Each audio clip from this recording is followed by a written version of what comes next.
आए एक गवाही है, बहन रशीदा हमारे दरमियान में है, उनसे पूछते हैं कि खुदा ने इनकी ज़िंदगी में क्या काम किया है। आए उनसे बात करते हैं। जी बहन। मेरे यीशु ने मेरे ते बहुत करम किया ते पास्टर ने वसीले मैं रोटी तो भी तंग सा, मैं चरच नहीं खा सकती, मैं मंग के रोटी खाती अपने रिश्तेदारों। अज मैं हुई हाँ जी, मैं अज भाल कर दिता मेरे यीशु ने।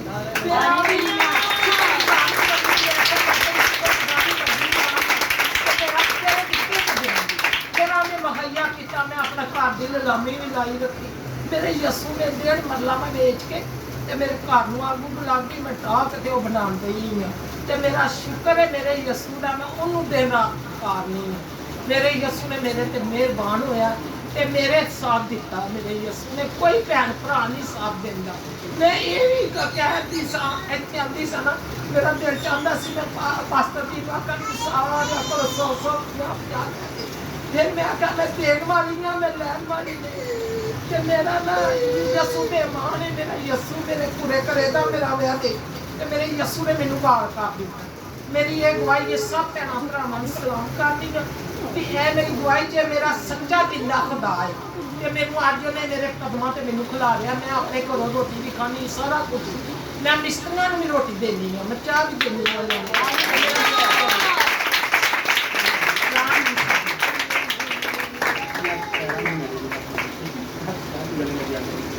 पास्टर की तुहाडियां मैं शुक्रगुजार हूँ बहन का। पिछले दिनों वाकई उनके हालात बहुत ज़्यादा ख़राब थे।